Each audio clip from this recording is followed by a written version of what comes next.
It was perfect. That's the guy, man. That is the guy. I'm telling you. What's good? What's good, LL Nation? Back in this piece, Lucky Lefty podcast. We are here. What up? What up? Fresh off a trip to the Bend.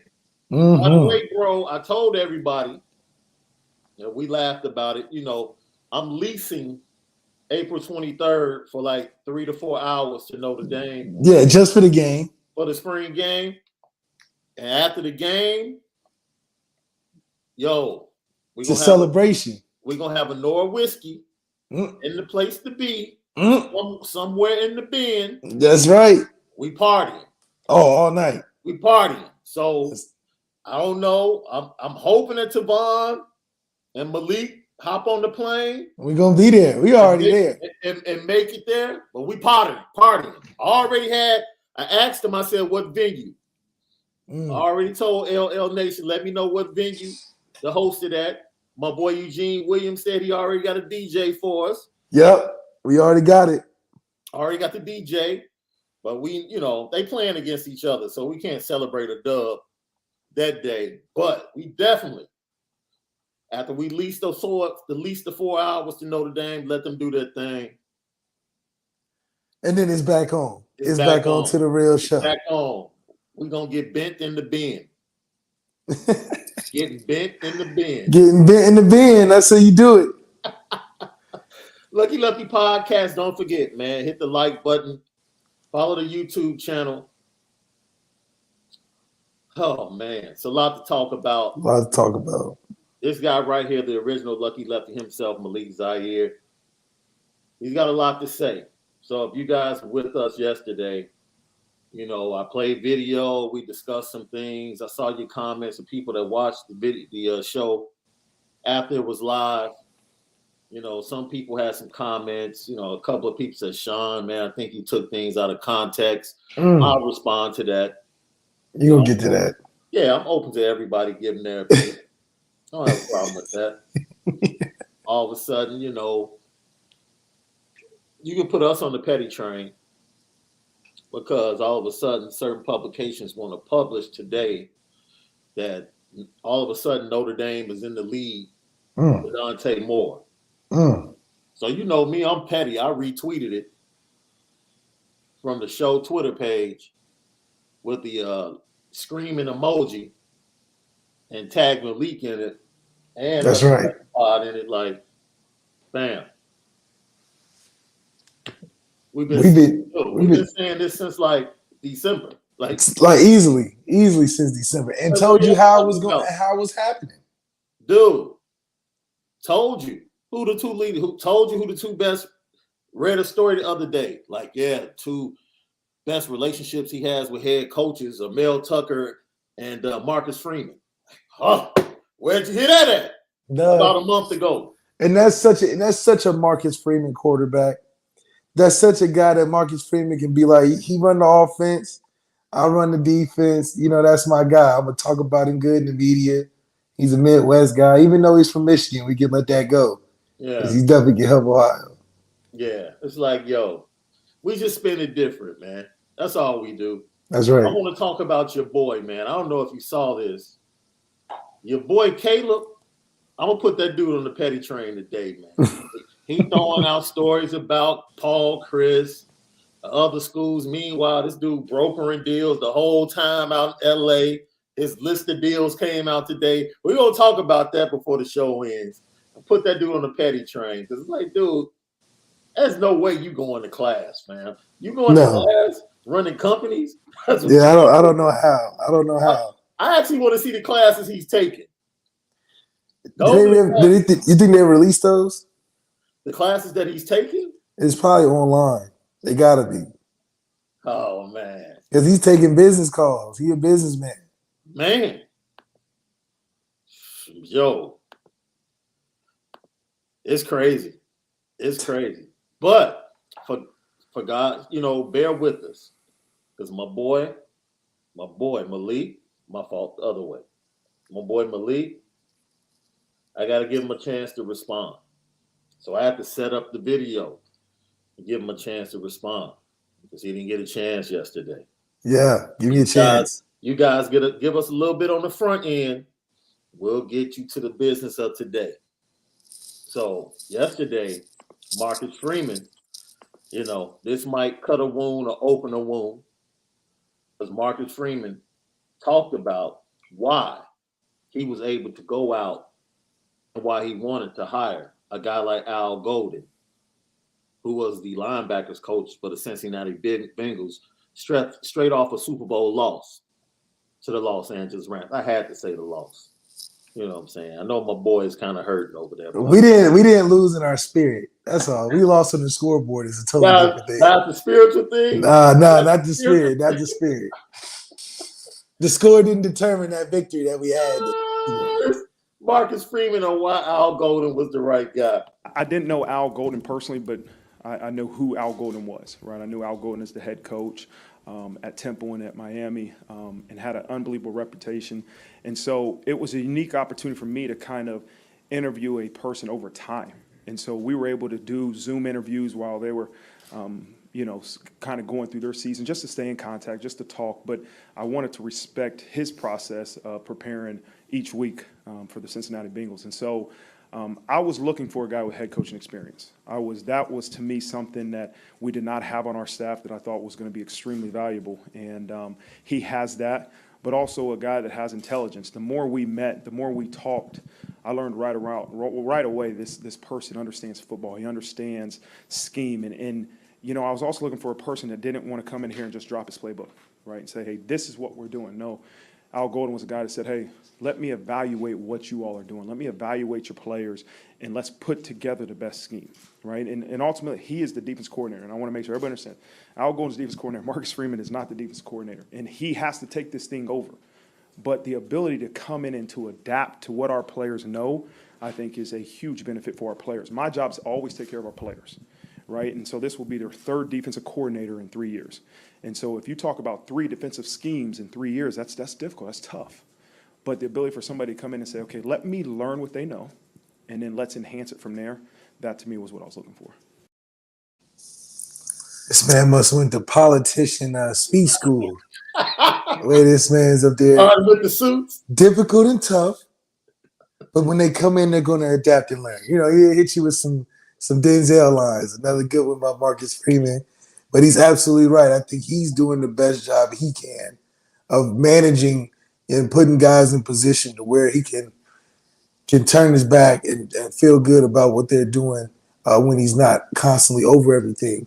It also frees him up, like you said, to be that player's coach, to be that lead recruiter, to be the face of the program, to be the guy that can lead off in these parent meetings and in these recruiting battles, because he can be that forefront. And I think especially changing the perspective, there's a different face when Notre Dame is sending out Marcus Freeman and he's showing up to your school. He's showing up in your living room. He's calling you on the phone. That's a huge difference and a huge change of speed, I would even say, than the previous. So there's definitely this is the groundwork needed to be put in. And I'm glad that he's taking this ownership and not just sitting in the back and letting people go out and do it for him. He's kind of did it in reverse. He's kind of let people do it for him in-house because he's trusting that they can hold that job. Like you said, being a head coach and having that experience, it's essentially head coaching the defensive side of football, being able to manage the position coaches and kind of run that from just one side of football. And I know he's got Tommy and he's standing a couple other guys that he can work with as well, and just be a manager of a corporation that's really on tilt to be something special, especially in the next couple of years. So, one thing that I didn't know, and it didn't hit me until he said it, is like, wow, they have gone from you got Elko to it's been 3 different defensive coordinators. And that is tough. I know you experienced changing the offensive coordinators while you were there. What's the most difficult thing? And he went on to say that the one thing he wants to keep is terminology. That he doesn't care what changes. he wants to keep terminology. From a coordinator standpoint to an athlete standpoint, what is the most difficult part of that transition when you bring in a new coach to a position room or as an OCDC? Well, a lot of it is just philosophy. I think, like for instance, Coach Martin to Coach LaFleur, it was a huge change just in understanding of the game. It's just a different way to look at it. Mm-hmm. You saw things that we tried to keep in line. And I think a lot of it was easier because Brian Kelly, it was his system. And similar to what Marcus Freeman said about Al Golden, allowing him to evaluate and see what he can plug in, it was more of a supporting of what Brian Kelly's system was Right. that just evolved with the coaches that came in. So we added RPO with Stanford. We did more one-on-one stuff when we got LaFleur, more NFL type stuff in terminology when we got LaFleur. So those are the things that it was just an evolution of a base and a foundation that we had on offense. Now defensively is a little different. You go from BBG to Elko to Marcus Freeman to even Al Golden now. It just really changes the dynamic a little bit. But defense is a lot easier to adapt because you're still going to play cover 2, you're still going to play cover 3, you're still going to play man in some sense. Mm-hmm. You're going to have to get some of the patterns down on the blitzes, but that's something that you always feel like you're refreshing at the beginning of any camp. So it's just at this point, it's just really interesting to see how the attitude of the defense changes. That's just something that we want to experience what the attitude is. I don't think the adjustment or the knowledge is going to hinder them. I think the attitude of the physicality is what we'll see with this defensive coordinator as opposed to ones in the past. Well, they're talking national championship on the defensive side of the ball. That's right. We talked about that since they met with the media, the new guys that returned, even the youngsters on defense, Jalen Snead, Jaden Mickey, they too.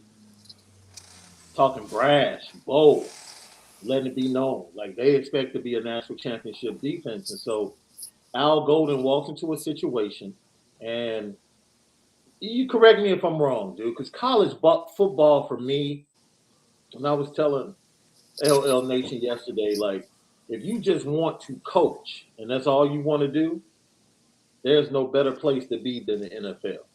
Right. That's all you do. That's all you do. All day, every day, go to the building, watch film, coach. You don't have to be on the road. You don't have to be calling players and parents, trying to get them to come where you are. You got who you have, you coach, and that's what you do. That's it. Right. And That's you right. get a little break when the season is over. So if you purely want to coach, NFL coaches are like the Jedi. They're pure. That's what they do. They're the Jedi. When it comes to college football, that's almost like being a part of the empire, bro.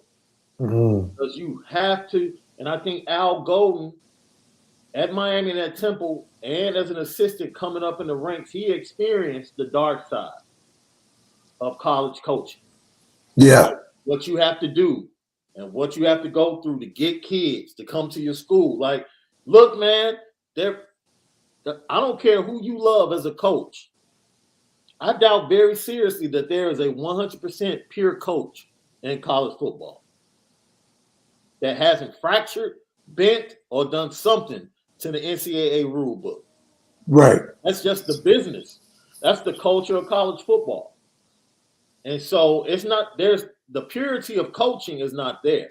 Now you could say you're an educator because you're dealing with young men and you're throwing in school with football. But if you're just talking about purely coaching football, there's no better place to be than the NFL. That's right. So when Al Golden stands in front of the media and he says, I was impressed, and I told my wife these words about Marcus Freeman, for me, it was the quote of the day.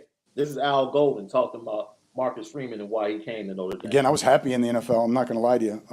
It was an incredible experience, and to be down there with Coach Taylor and the defensive staff, it was awesome. And to be able to coach players that bought into a team, like that's hard. That's hard to leave, So it's conflicting when you're going through it.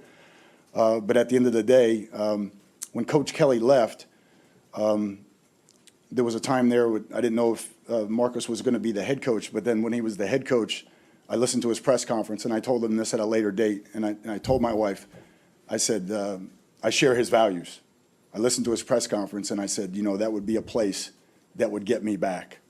Just what Notre Dame represents from a community standpoint, from a character standpoint, from an educational standpoint. It just meant so much. To me, it's always been about the 4 C's, right? Classroom, community, on the field of competition, and then what you do in the complex. So those 4 C's make up who we are, right? And I was like listening to Marcus, and I'm like, I told my wife, Kelly, I said, you know, I don't really have to change to be a partner with that guy right there. Like, I was really impressed. Yeah. It was at that, I'm going to tell you something, man. I told everybody yesterday. It was at that moment, I almost needed the ushers to come fan me off, bro.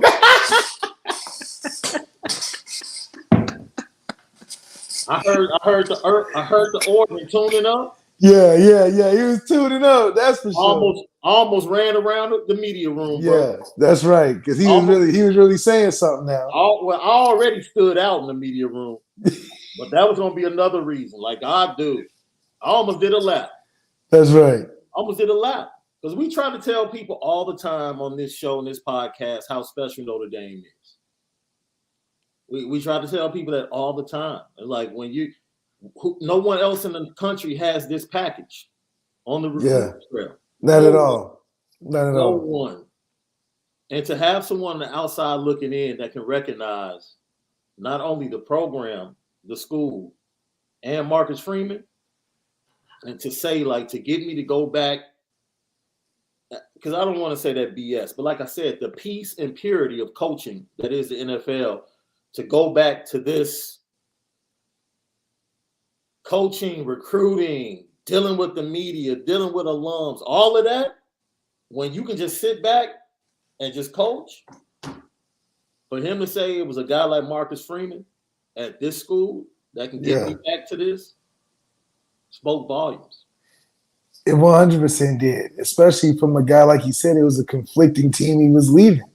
It wasn't like he was leaving the Giants or the Buffalo Bills where you're like, I'm out of here. He really looked at it and was like, this is a Super Bowl team. This is close to Dayton.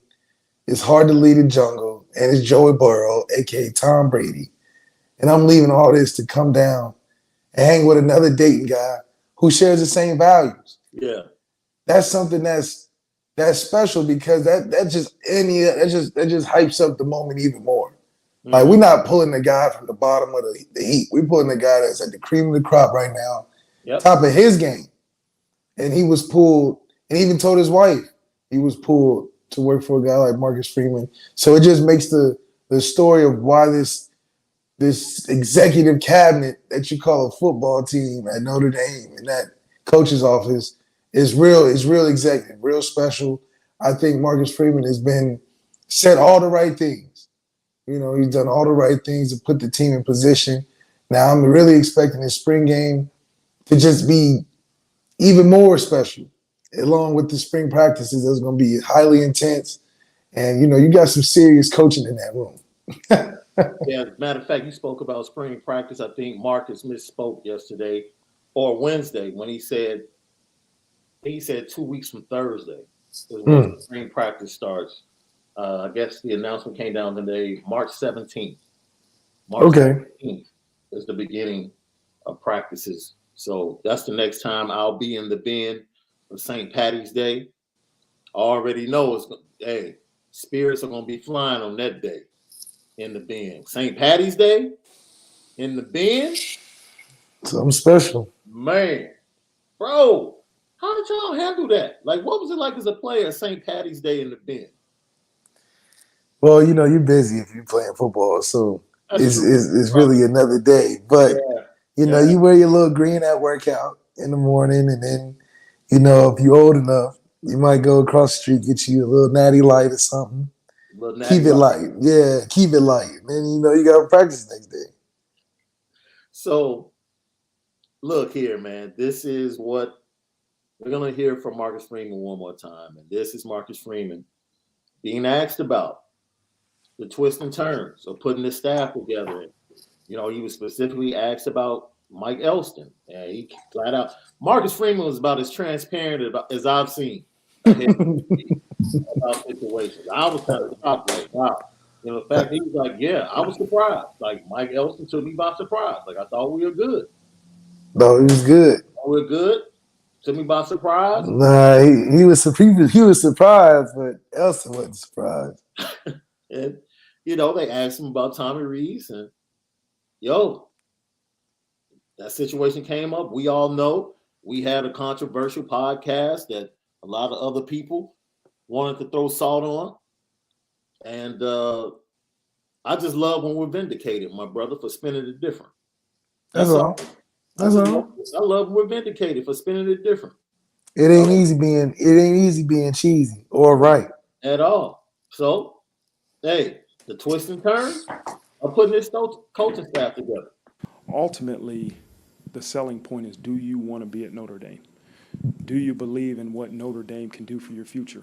Right? And we're not looking to match. We're not looking to do anything. We're trying to say, hey, here's the position. Do you believe this is what's best for your career? I mean, I had to fight guys for our offensive coordinator, right? Obviously, I know it's out there that there's a lot of teams and a certain team that wanted him a couple weeks ago. And so ultimately my conversation with Tommy Rees is, do you want to be here, man? Is this where you want to be? And you know, do you see yourself getting to your ultimate goals from Notre Dame? And obviously we were able to fight off a lot of people to get him. Same thing with Dylan McCullough. Same thing with Al Golden. It's when you're at Notre Dame, people want your guys.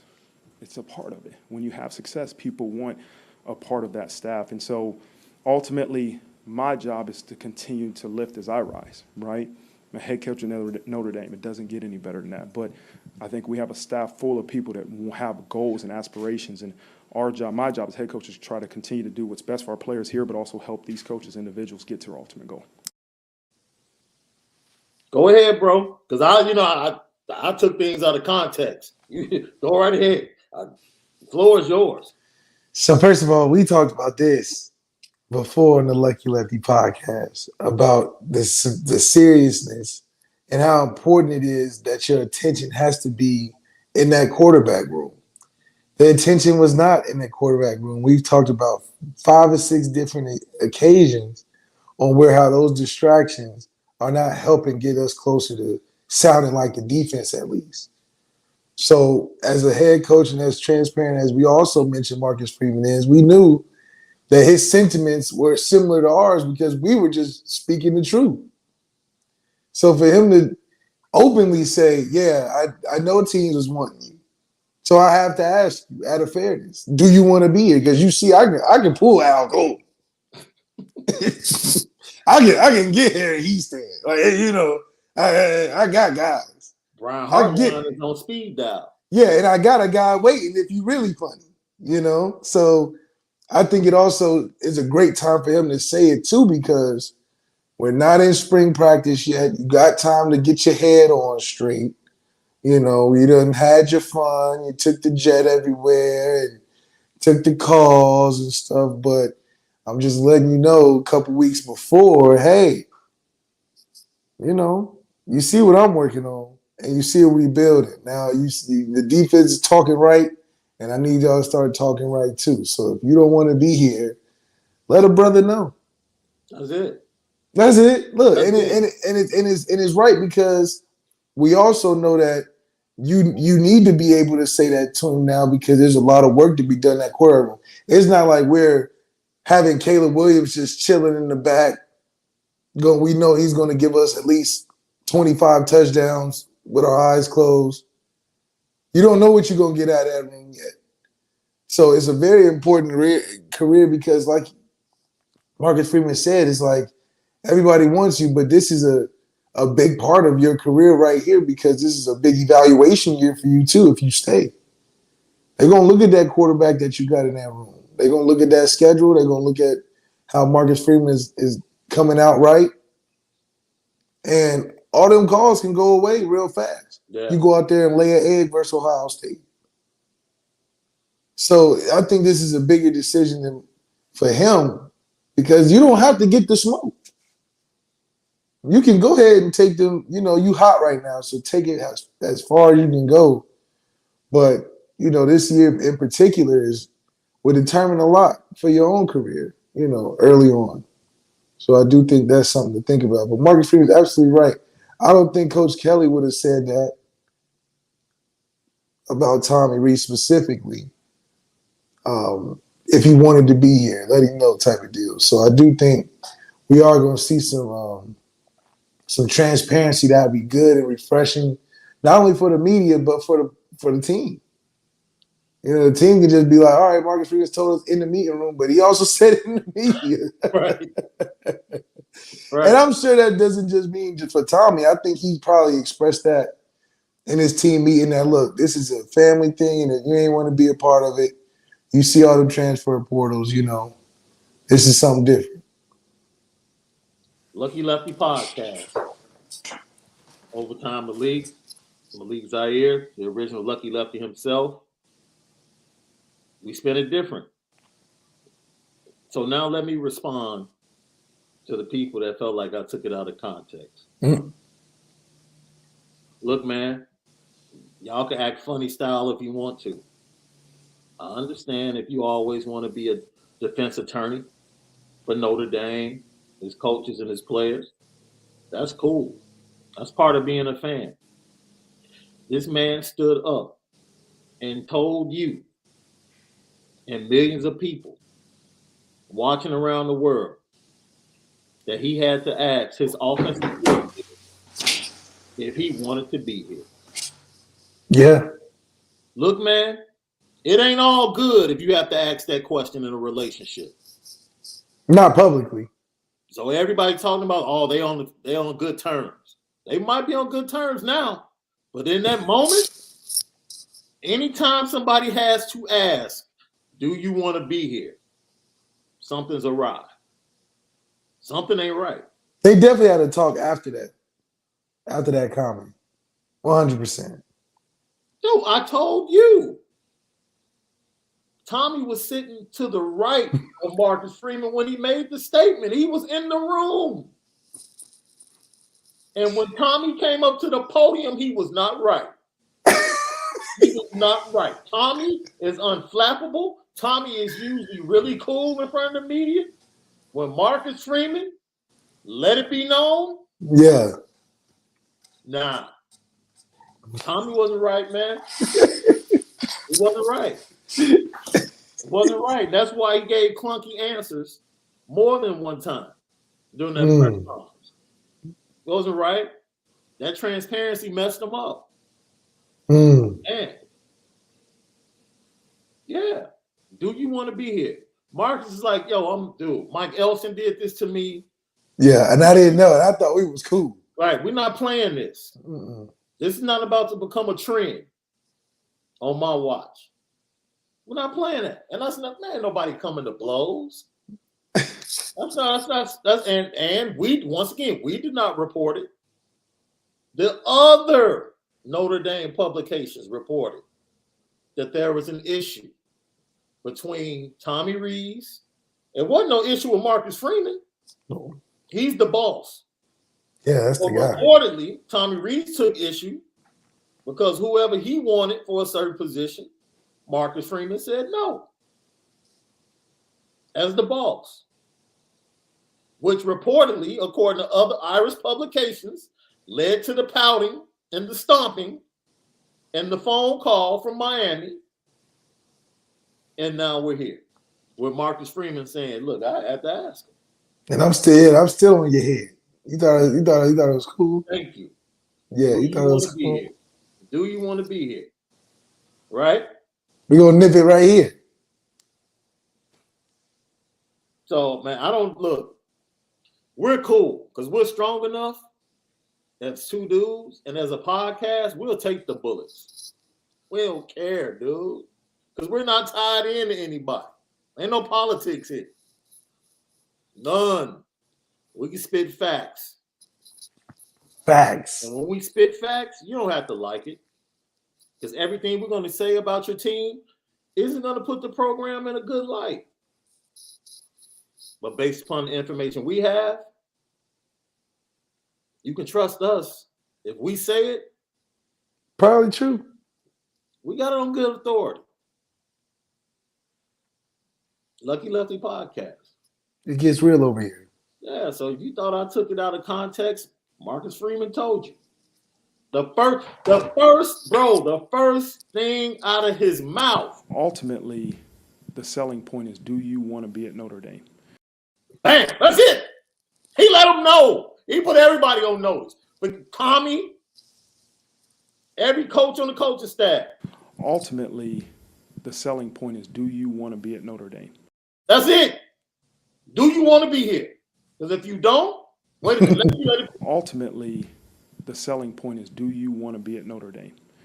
Do you believe in what Notre Dame can do for your future? Right? And we're not looking to match. We're not looking to do anything. We're trying to say, hey, here's the position. Whoa. Did you hear that? That dude said, don't go get a cost or a contract and an offer and bring it back to us. We're not looking to match. That's not what we do. Can you hear me? Yeah, I got you. This man said, we're not looking to match. We don't do that in Notre Dame. So don't go get an offer and bring it back like, man, what can you do? Nah, Marcus Freeman said, we're not doing. Ultimately, the selling point is, do you want to be at Notre Dame? Do you believe in what Notre Dame can do for your future? Right? And we're not looking to match. We're not looking to do anything. We're trying to say, hey, here's the position. Do you believe this is what's best for your career? I mean, I had to fight guys for our offensive coordinator. I just want to make sure that people understand that I'm not taking anything out of context. This man told you. Here it is. It is.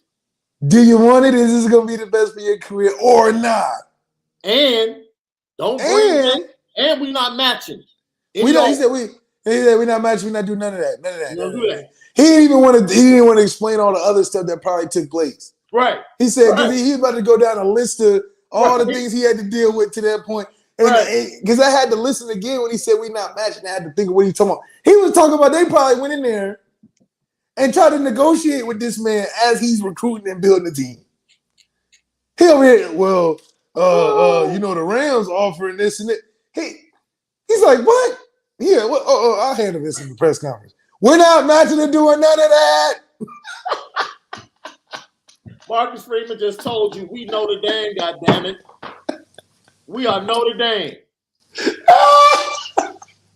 I think it was like the between the lines shot that was heard around the world. Dude. He's not playing with you. Talking about match? Match what? Match what? I just got here. I ain't matching nothing. Yo, Eugene McGovern, Shaun and Malik, tell us exactly what you think is going on between Rees and Freeman and why Rees is open to going elsewhere when his opportunity is so great at Notre Dame. He just thought it was a game, that's all. He thought he could have everything he wanted. Marcus Freeman said, hey, I'm still the boss. Tommy said, okay, well, I'm hot right now. Let me go ahead and flirt with all these other places. And ultimately, Marcus Freeman said, okay, listen now. Keep putting your hand on the stove if you want to. Yeah, you done got it far away because I didn't even really hire you for real. So you really pushing buttons now, and I'm going to have to put you in the media to make sure you give me a decision because all this matching and flying all over the place and, you saw what I had to do to defensive line coach. I had to get him. Y'all was talking to him too much earlier. So, come on, man. He trying to run a team now. Tyler Evans, what coach can't you wait to see next year? Malik, I spend time around the coaches. The dude that I can't wait to see his impact is probably other than Harry. Other than Harry. Like the Harry easy. Dude. That's the easiest difference you'll see. Yeah. For me, I'm 100%, bro. Chancey Stuckey is the coolest dude in the world, man. We don't need a cool dude. We do not need a cool dude. Let me explain this.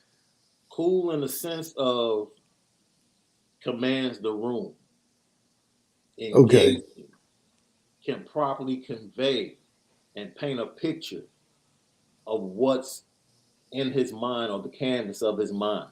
When you ask him a question about the wide receivers, I just wrote a story that's going to be up an Irish breakdown of how he compared. I said, yo, what do you want your wide receiver room to look like? And he painted it perfect.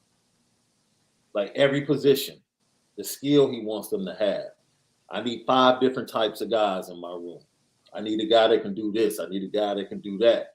I need a guy that can do this. That's my leader. More than likely, he's going to be in the slot, but he can play outside. I mean, he just painted the picture and told you this is what we're going to look like. He told me, like, we're going to have 2 dogs. He said, we're going to have 2 dogs that can go get it anywhere on the field, any position. He said, we're going to have 2 dogs. I'm telling you.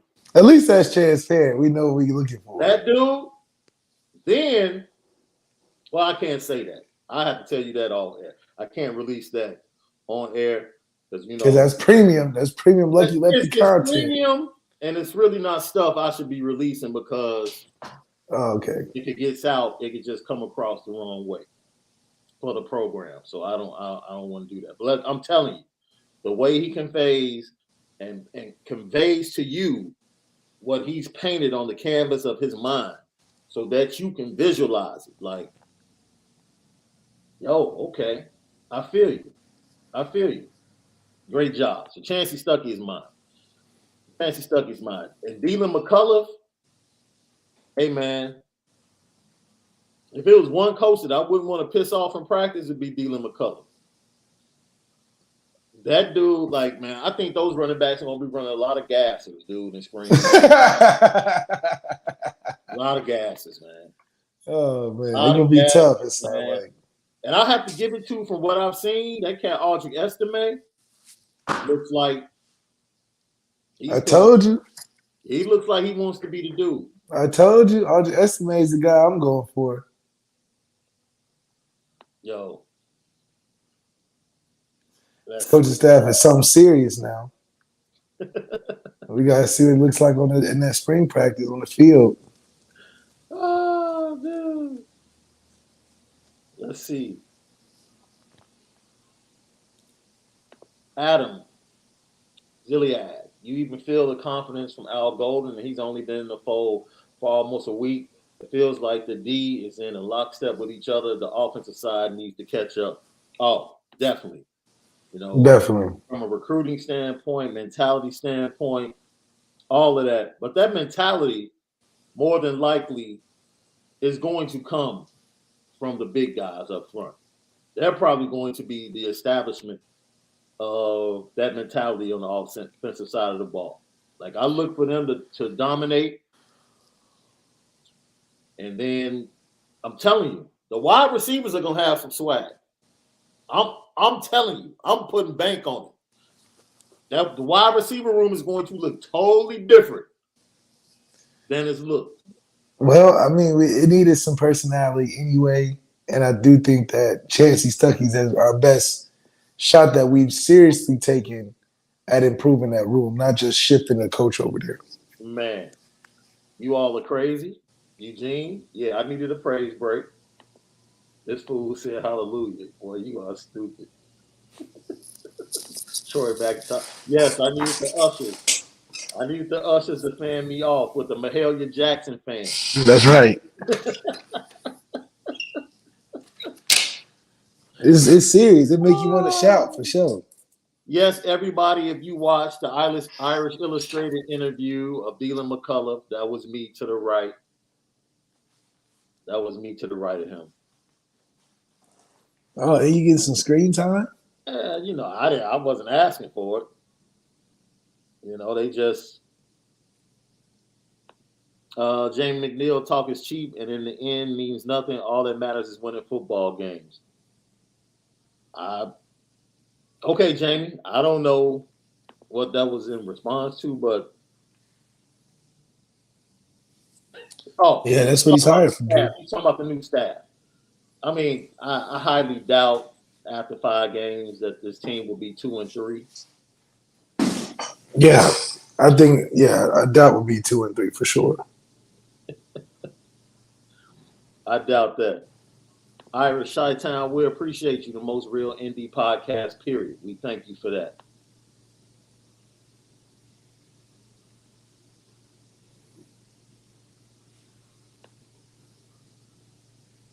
Hey, man, look. Marcus Freeman ain't going to have no problem winning 9 games next year. No, Okay? no, It's too much talent on the roster, bro. and on the coaching staff. It's too much talent. It's too much talent. And it's too much talent coming in. Especially on the defense side. Like, that's like people are like, man, what if Marcus has a 5-win season? I don't even. Yeah, that's not even in the. That's not even possible. I don't even think. Man. I wouldn't even think that's possible. I think he's guaranteed through what he's done so far a good 9 wins, potentially 10. Like potentially 10. So the biggest studs in the offense are Mayer and Joe Alt damn near. If Alt can get some Quentin Nelson energy, that'll be huge for the offense and for the quarterback. I think we'll be surprised next year on who pops out as a star offensively. I think it's been more defined by the defense because not only did we get semi-proven guys like Brandon Joseph, but we also got some pretty highly talented recruits as well, and guys going into the second and third years, like in third and fourth years, like Danny Amendola and our other guy. So I do think it's important though that the spring shows some flashes of who can be that guy on offense. Like you said, Audrey Estime is looking like he's about to be the guy, and Logan Diggs and Chris Tyree his last year, and Avery. So there's a lot of guys that you expect to do well, but you want to see it, especially with Tommy Rees locking in during this offseason. Yeah, I agree with that. Super chat. Appreciate you, Kurt. D.A. Anderson Fitness. Agreed. Keep keeping it real. We appreciate you. Thank you so much.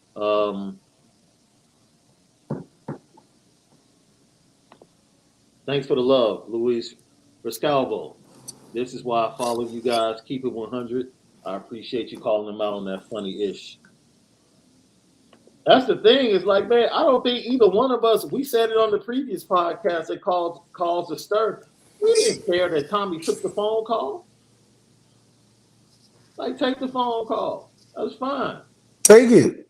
But understand, just know, like, taking that phone call comes with some backlash, my dude.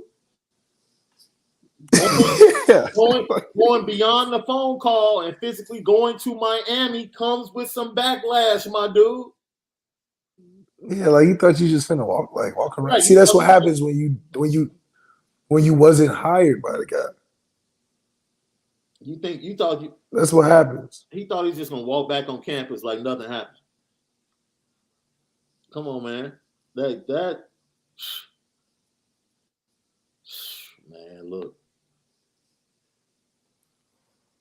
It's like when you show out at school, you think when you come home, you're not gonna get it twice. So you thought you was gonna show out at school and just come home and eat dinner? No. My dude. Nobody, and that's the thing. Like, we don't dude. What podcast has big up or thrown flowers at Tommy more than us? We told you for months the job he's been doing, creating relationships with Dante Moore, Lazina, Carnell Tate. Yep. Carnell Tate. We told you, this podcast told you, Tommy Rees has been putting in work. We don't hate that dude. But come on, man. You moving, yeah. You see what the other side of the ball talking about. I ain't seen our quarterback come out and say, yeah, we finna whoop everybody's ass. I haven't seen it yet. Like Wayne Miller, I don't understand. Taylor and McNulty get promoted and you show love, but Rees getting a chance to move to the NFL and so much hate. What are you talking about? We just said take the call. Do what you want to do. Marcus Freeman said, look, we know you hot right now. We had to fight other teams all for you. What? What else you want us to do? Do you want to be here, man? We just saying, yeah, do you want to be here? Hey, Like, dude, we we're ain't, trying to formalize. We're trying to get this staff set in place. Do you want to be here? Stop playing these games. Yeah, I'm about to get funky with it now because we've been real PC with it. All right, Marcus was basically telling Tommy Rees, "Look, I'm not playing. I'm done playing these games. I'm done with trips. We're not doing these trips no more. We got spring practice coming up. We got recruiting coming up, and we need to get this quarterback in the fold so wide receivers and everybody else can start signing. And you out playing these games. What's it gonna be? What is it gonna be? Do you want to be here? Like we can cut. I don't care about how you felt, your feelings, all of that. No, I don't care. We two grown men. Do you want to be here? Because if you don't want to be here, let me know. Let me know. Let me know. And if that's the case, and you want to go to the NFL, bounce. If the best place for you is with the Rams, bounce. If the best place for you is down at Coral Gables, bounce. Bounce. But we not. It's okay, baby. Because you're not slowing nothing down here. We're not playing that match game. We're not doing that. You're not pulling us in. We're not doing no more phone calls. No more phone calls. No more. It's either you in 100 or you not. Period. Because this 1 foot in, 1 foot out, we're not doing that. And if you all want to get mad because we exposed the fact that the head coach threw that out there for everybody to hear. I mean, he told you too. He said this is the ultimate selling point. What you want to do. But I do think he'll learn through that transparency. There's going to be something that falls out as a result. There's no more black and white. I think they're just going to get the answer. Dude, it's crazy. And once again, people get mad. And this is the crazy thing. They don't get mad at the publication that prints the story. The publication that printed the story about the trip to Miami. They get mad at us for reading it, talking to people, and saying, okay, we didn't do. When he went to Miami, we didn't say a word. We said, oh, no. We see what this is about. And we threw flowers at Mario Cristobal like, we see you, my dude. We see you. And Marcus Freeman saw it too. We see you. This isn't about Tommy Rees. You want that quarterback that he has a relationship with. That's right. We see you, fam. And ultimately, what ended up happening? Marcus Freeman was sitting there at the podium like that cat Thanos with his helmet on. Where has it brought you? Yeah. Where has it gotten you? Where has it gotten you? Back to me.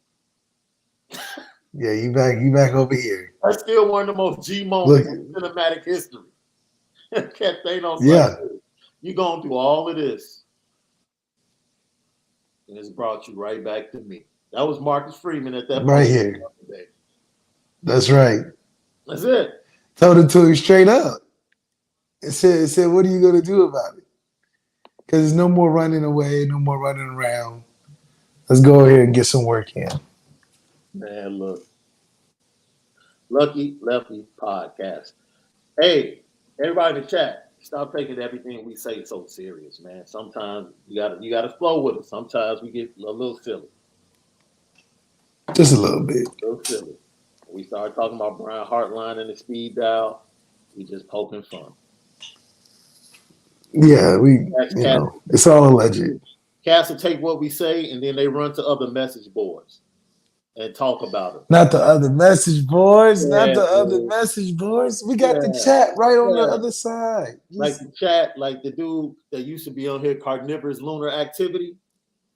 He used to listen to the show. Oh, you remember the name? Yeah, that's his YouTube page. My man tried to come at us during the press conference, like F Lucky Lefty. I was like, oh, okay. I see you. You must be saying something right. So you know how petty I am. I sent him a message through YouTube. Like, yo, what's up? What's up with it? You chasing down the little bots. Hey, holla at us. His app was in the chat. I was like, oh, okay. Like F us? Okay. What's good? You know where we're at every day. Because he claimed, somebody gave him an eye roll after one of his comments. I mean, if your comment deserves the eye roll, my man. That's on you. Because we spin it different in the chat, too. The chat spins it different. So don't come here with those BS things. Chadwick Brown, thank you for the super chat. Do you realize that Marcus Freeman will be the first black head coach to win a national championship at this level? I mean, is that true for real? Off the top of my head, I can't think of a black head coach. I don't know. Eddie Robinson's won national championship at that level. Not a national championship, but I mean, if it is, I mean, to do it at Notre Dame is pretty special. And to do it as a kid from Dayton. Demetrius Rex, Freeman almost left LSU and other coaching opportunities before being named head coach. I don't know what the issue is with Tommy looking at more financially beneficial systems. Look, man, Tommy started looking after he threw a tantrum because he couldn't get his way. Dude, what else do y'all have to hear, man? It wasn't like somebody was calling him just to call him. And it wasn't financial because Kelly offered him a whole bunch of money. And he said no. And he came back. Wait a minute. He said no. Bro, this is my issue. This is my issue. Don't come back from LSU and tell those players you said no to LSU because this is the place you want to be and they are the players that you want to coach. And then 2 months later, turn around. That's the problem with college football, dude. It's a bunch of liars. A bunch of liars. I don't want to hear nothing about no opportunity. At some point, as a man, your word has to mean something. When you say something to kids, you have to make that word stand up and wait for the next opportunity to come at the right time. You don't tell a group of kids you want to take them to a national championship in December and then turn around and take a phone call in February and all of a sudden you gone. That's not cool. If that's the type of integrity you work with, I don't work with that. I'm all for, man, going out and getting this money. But at some point, your word has to be bond. It has to be. And right now, his word is shaky. It's real shaky. And if that's the type of dude you want coaching your son that will tell him something to his face and then have a small issue because of what's been reported about him not getting the coach at a certain position that he wanted, and all of a sudden he's picking up phone calls that have been coming the whole time and he was saying no to, that's the type of dude you want? Come on, man. Miss me with that. Has nothing to do with whether I dislike the dude. That right there is shade. Or not. That right there is not integrity. It's not. Period. That's not integrity. It's just not, man. I wonder how to continue to say we don't care that he took the phone call. But you taking the phone call, open up Pandora's box. And now everybody's questioning it. And every bit of backlash that you're getting, you deserve it. I don't want to hear this. Everybody can go make their money. Nah, man. So basically, everybody can just lie. Everybody in the world can just lie and do what they want to do what's best for them. That's not the world. That's not the world I live in. I don't rock. That's the world I live in.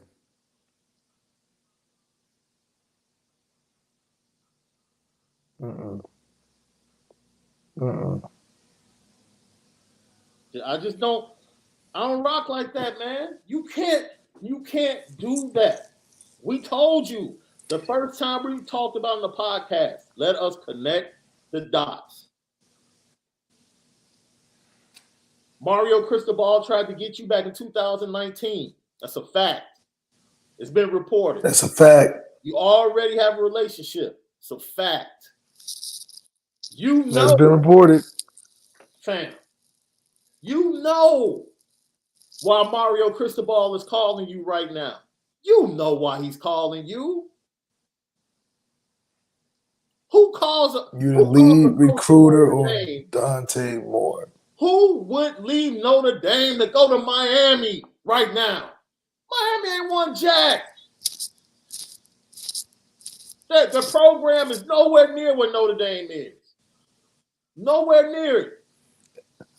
And that's why that hire was based on this Dante Moore, because that was the lead, is the lead right now, him and Marcus Freeman. And Tommy's not stupid. Tommy knew. No. What Tommy the knew. driving factor for the phone call was. Tommy definitely knew. And because he was emotional, he allowed himself to be put in a difficult situation. And you deal with the ramifications, my man. You made the decision. You got on the plane. You sat. You talked. You came back. You had a conversation. And Marcus Freeman let it be known that he told you, man, skip all that. Skip all that. Skip all that. I don't care nothing. We're not matching to none of that. I don't care nothing about that, coach. And you not liking that. I don't care about the emotions, all of that. Do you want to be here? We can forget all of that. We can sift through all of that. Do you want to be here? Because if not, come on, man. At some point, right is right and wrong is wrong. Well, it's just a decision, too. I think just being decisive. He's waited so long and just either taking it or not taking it. But like you said, you stand in front of them kids and tell them you want to take them to the promised land. And then 2 months later, you flying around. I don't know how you go back to it, with addressing that. How do you go back to your team and address the rumors that you just said you wanted to be there? How do you go in that quarterback room? Them boys is thirsty for knowledge and getting better. And you in LA and Miami and every other place. That's not giving the confidence to two guys who hasn't started a game in over, one since high school and two since he's been there. Dude, I can't. Yo, I hate to reiterate, man. Like, there's no other podcast that has completely thrown flowers at the feet of Tommy Rees for his work and recruiting. We fairly said that he is in the spotlight as the offensive coordinator this year and his development of Tyler Buckner. But look, when the head coach lets it be known what went down, forget us. Believe Marcus Freeman. That's all. Just listen to him. And if you feel like Marcus Freeman, yeah, I think they're all on one accord right now. I fully believe that. Yeah. I believe that. I believe they had a conversation, a come to Jesus conversation. Like, yo, like you have. And Malik, you don't have these conversations when everything is good in a relationship. No. This is the conversation when you become empty nesters and all the kids are gone. Yeah, exactly right. Y'all been hanging in there for the kids. And now it's just you two. And now you like, yo, hey, you still want to do this? Because we're going to both bounce. He go bounce. It's like, yo, that's all I'm saying. Like, there's no reason for Marcus Freeman to say that unless things had gotten a little tricky. Like, yo. And it had to, because the question probably wasn't even framed. You know, and like you just said, that's not fair to Tyler and Drew. That's the biggest concern. You got even Steven Angeli's in there. He's like, man, I just got here. You talking about potentially leaving. So the impact it has on recruiting, and especially not having a quarterback coach, because your quarterback coach, offensive coordinator is in and out. That's why it's different, where the recruiting and transfer portal wouldn't have been bad, because if we got a dude like Caleb, none of this would be the issue. Because we also became unattractive when you got the Notre Dame head offensive coordinator and quarterback coach looking at other places. So a lot of times, maybe we didn't even have a shot because of the uncertainty at home.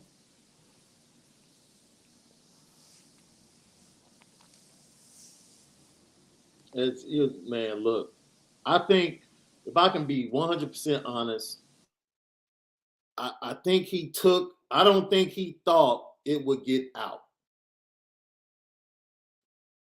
And then I don't think what had already transpired would be connected to the story. And I don't think he thought publications would run with it and make it as big. Yeah. So it's like, we don't have our website up yet. So yeah, it's definitely on the way. We didn't report it, we didn't write it, but the other publications did. So did they take it out of context? Like, they reported it. And according to reports, I see the chat is asking this question, and I'm not trying to avoid this. According to the report, the issue was over the hiring of the tight end coach. Allegedly. McNulty. Allegedly. McNulty left. Jared Parker was the guy, and allegedly that was the guy that the difference came over. Allegedly. Okay.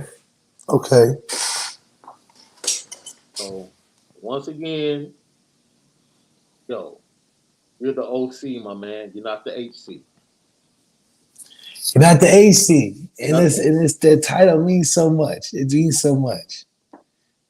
Dude, you may be like, even the DC gave up his job as an HC to be a DC under a guy who's never been a DC, a head coach.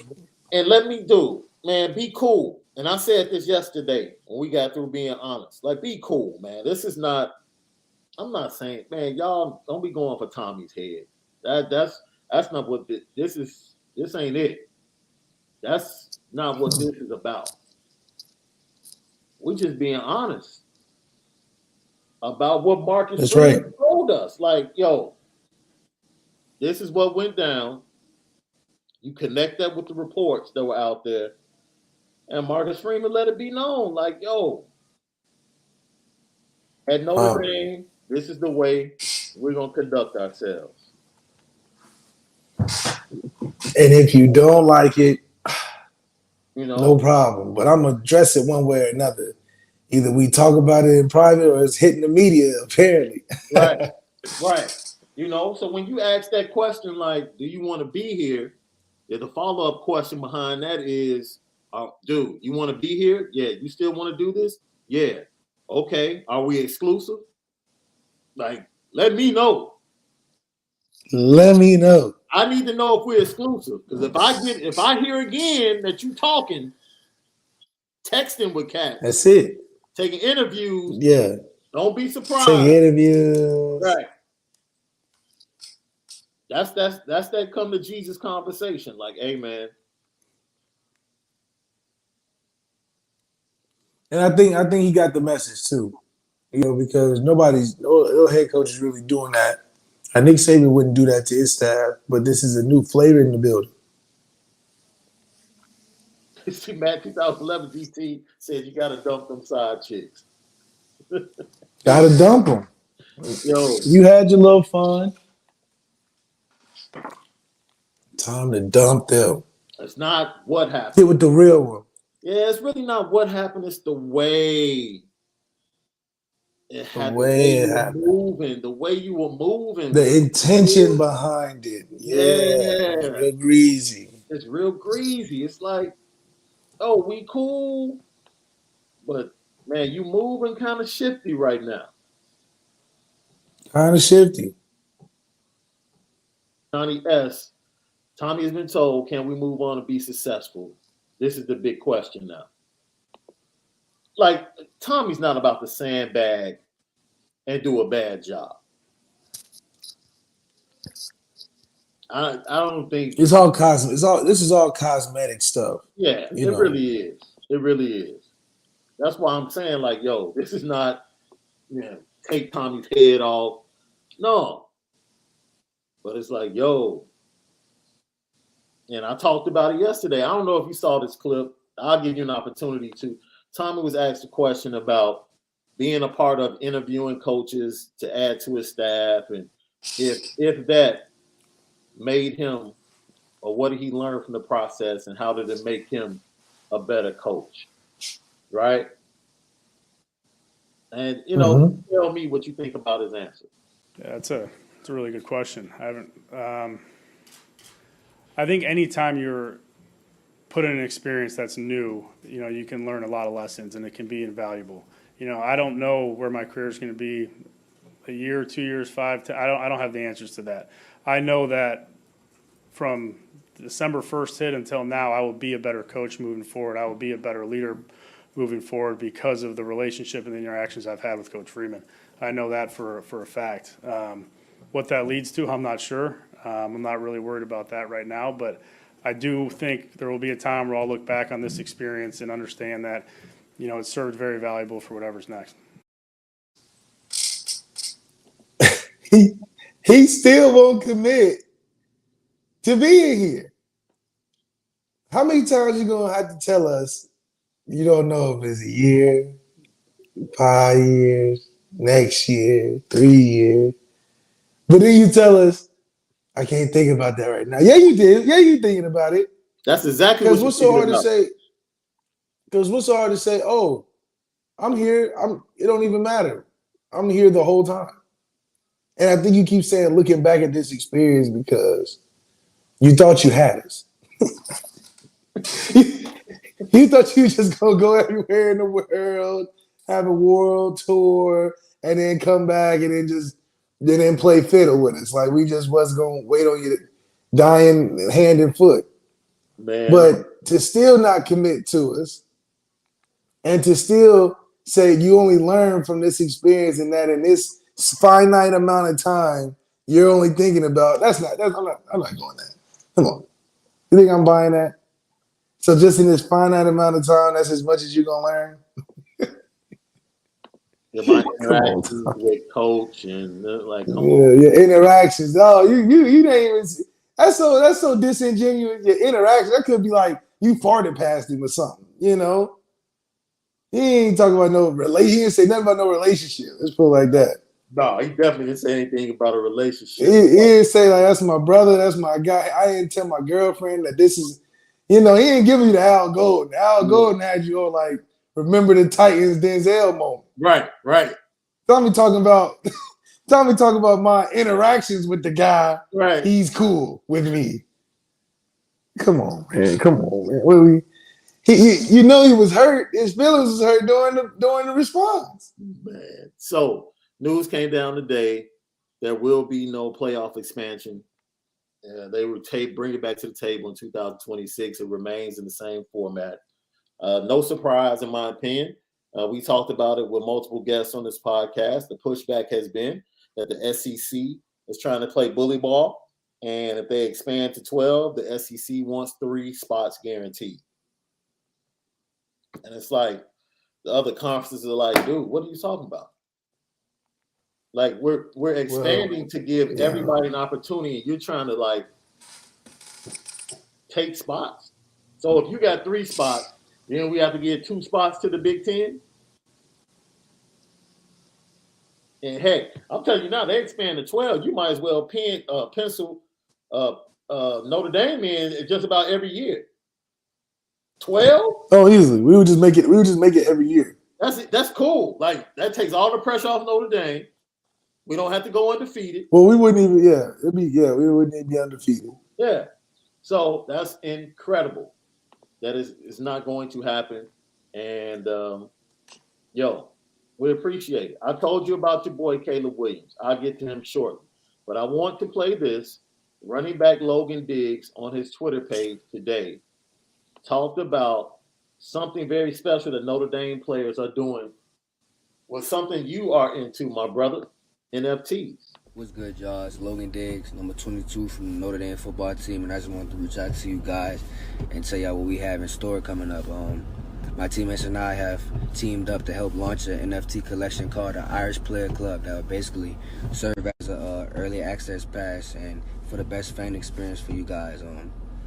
It'll be greatly appreciated by everyone if you guys actually went and help support us and buy some of these NFTs, because 75% of the profits go directly to our team, and that'd be greatly appreciated by all of us.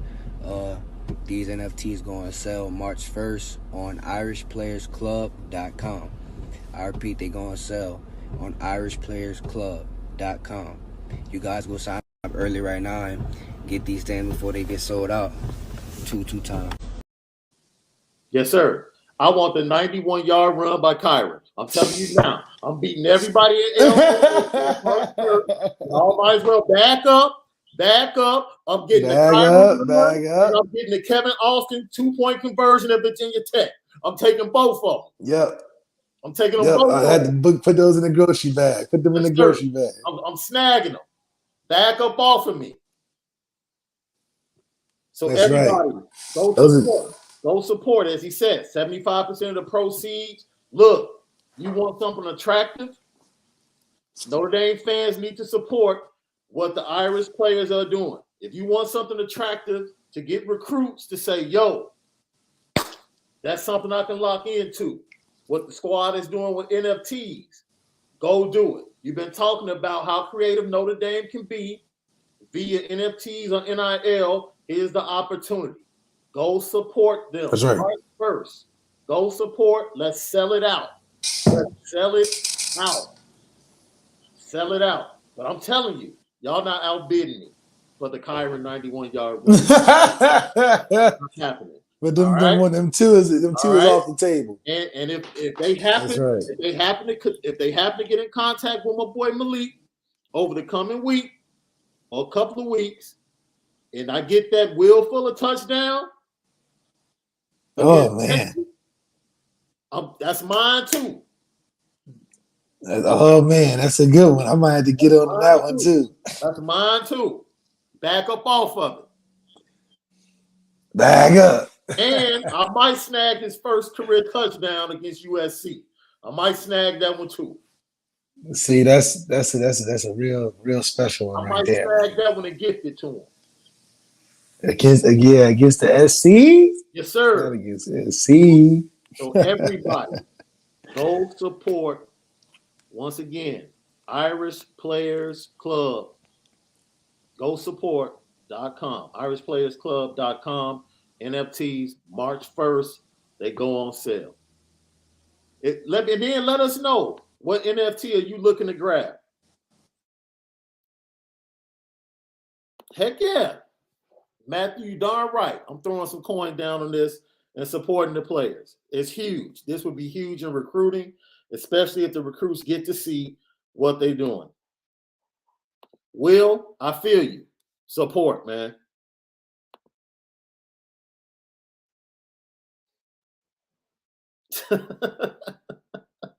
Man, I love LL Nation. Y'all a buck. Wow.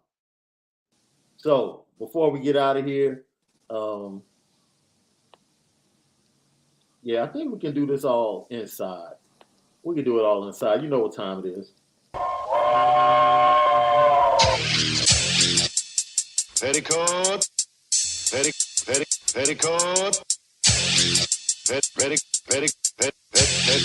Petticoat Junction. It's time to get petty. Well, we did a good job executing. Are you upset with something? And fire up the Petticoat Junction train. I just don't like you. You don't? No. What is today's pettiest story? Petty Junction.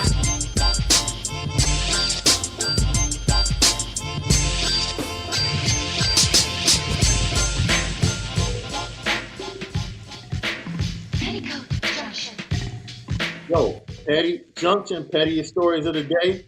Look, my petty story, I'm throwing Caleb Williams on the petty train, man. My man was out there the entire time, acting like he was thinking about where he was going, only to realize that this dude was out there brokering deals. You knew he was. Out there brokering deals, man.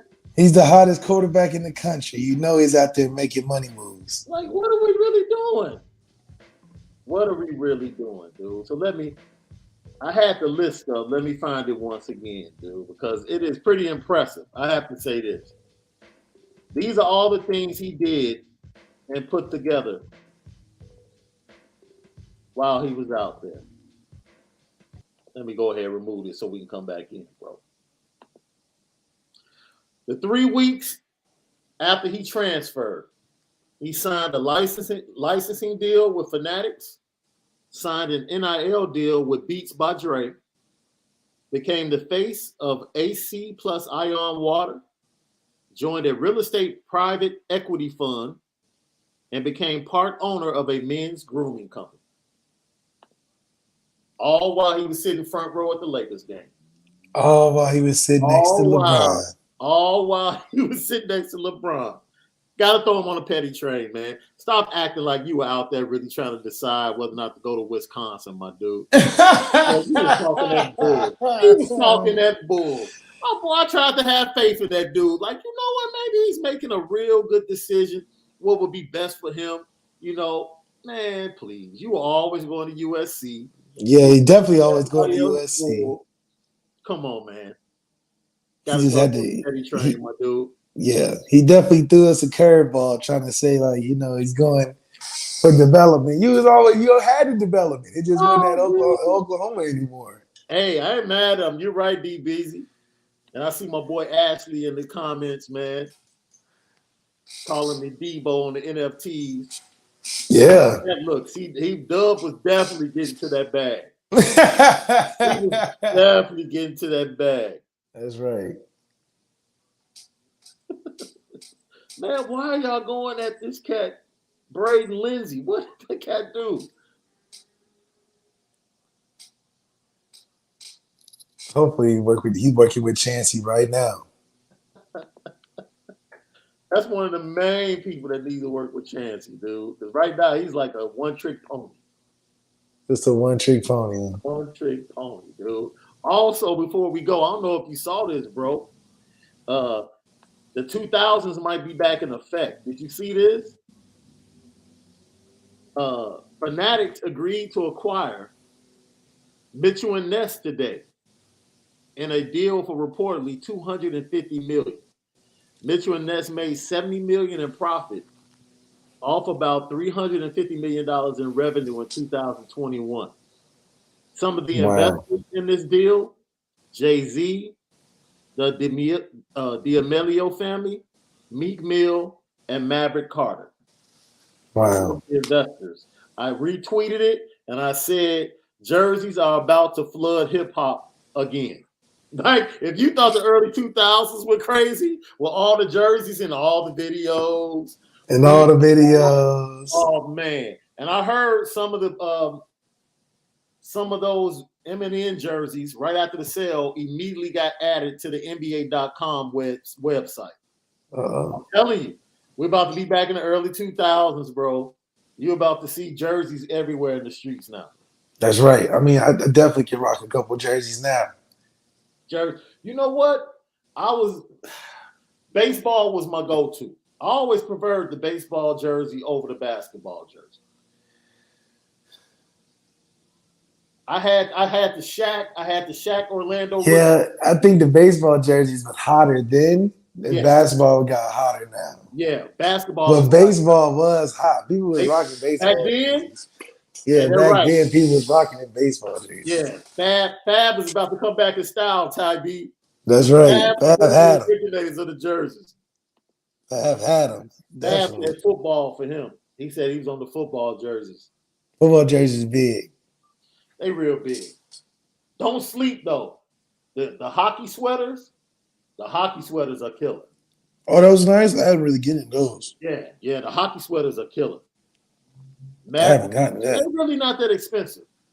Like an authentic hockey jersey, because Mitchell and Ness jerseys would run you, what, 200, 225, 250, and then they would go up depending upon the player. I think a hockey jersey might be about, authentic Hawks jersey might be about 175. Authentic Blackhawks. That's legit. Yeah. Lucky Lefty Podcast, we thank you all as always. We're brought to you by Onora Whisky. Go to OnoraWhisky.com. It's that premium American whiskey. OnoraWhisky.com. Don't forget to subscribe to Lucky Lefty Podcast on YouTube. Also available on Apple Podcasts, on A2S Network. Follow us on Instagram and Twitter at Lucky Lefty Pod. So, for the original Lucky Lefty himself, my name is Shaun Davis at SD2 Mics. Stay in tune. We'll be back at it. See ya Monday. Right here, as always. Spend it